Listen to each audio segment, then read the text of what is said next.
नंतर वातावरण स्वच्छ साफ झालं की तुम्ही ती वार्षिक बैठक घ्यावी अशी विनंती केली। आता त्या संदर्भात जे काही दिलेलं आहे ते सगळं DDRने त्याचा पूर्णपणे परामर्श घेतलेला आहे असं एकंदरीत दिसून येतं। हा झाला पहिला मुद्दा। हे आहे DDRच्या समोर केल्यानंतर हे दुसरं आंदोलन आहे की जे सगळे कागदपत्र पूर्ण करून पोलिसांना इन्फॉर्मेशन देऊन सगळ्यांना ज्यांना कळवायचं आहे त्यांना सगळ्यांना कळवून हे आंदोलन या ठिकाणी छेडण्यात आले। हे आंदोलन छेडण्यामागची भूमिका काय?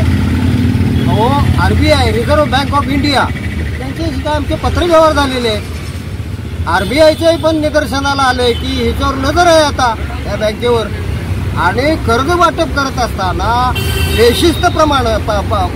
बेशिस्तपणानं कर्ज वाटप जे झालं असेल त्याच्यावर जे काही रिपोर्ट त्याचे आले असतील त्या रिपोर्टच्या अंतर्गत यांनी 13,30,000 रुपयाचा दंड या बँकेला ठोठावला।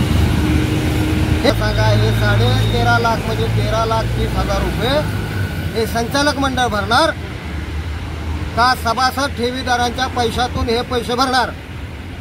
पूर्वी यांच्यावर पुणे सहकार आयुक्त लक्षामध्ये यांनी 420, 426 आणि 34 अंतर्गत FIR फाटलेली आहे यांच्या संदर्भात। यांच्या संबंधातली चौकशी तुमच्या कमिशनरनी किंवा तिथं असलेल्या पोलीस खात्यानं का केली नाही? बाकी सगळ्या बँकांची चौकशी झाली पण ह्या बँकेची चौकशी आवर्जून न करण्याचं कारण काय? त्या बाबतीत प्रियंका नारनवरे आणि आमची चकमक त्या ठिकाणी झाली। कमिशनर होते त्या। आता तुम्ही मला सांगा, असे अनेक प्रकार आहेत की जी बँक दडवून ठेवती। सगळा जो बँकेचा कारभार आहे हा संशयास्पद आहे। रामदेवरायाचा जो किल्ला आहे देवगिरी, त्या देवगिरीमध्ये सगळं भूलभुलैयाच आहे।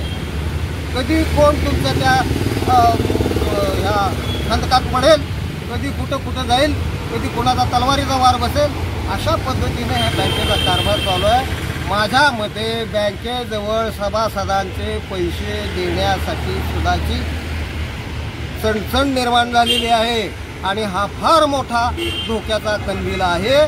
दुसरी गोष्ट, सुभाष जोशी हे नितांत खोटारड्याचे आहेत। जनतेला त्यांनी TV9 वर मुलाखत देताना सांगितलं की आम्हाला क्लीन चिट मिळालेली आहे 420 केसमध्ये। त्यांनी ती क्लीन चिट तुमच्या सभासदांच्या समोर ठेवावी, अन्यथा माफी मागावी। इतक्या घाणेरड्या गोष्टी त्यांनी आमच्याबरोबर केल्यात, इतक्या घाणेरड्या केल्यात आणि आरोप टाकलाय की हे पैसे मागतात आम्हाला। हो येस, आम्ही आमची नार्को घेतलं त्यात काही थोडे पैसे आम्ही घालून करायला तयार आहे। सुभाष जोशी, तुम्ही नार्को टेस्ट करून घेण्यास तयार आहात का? हा आमचा सवाल आहे।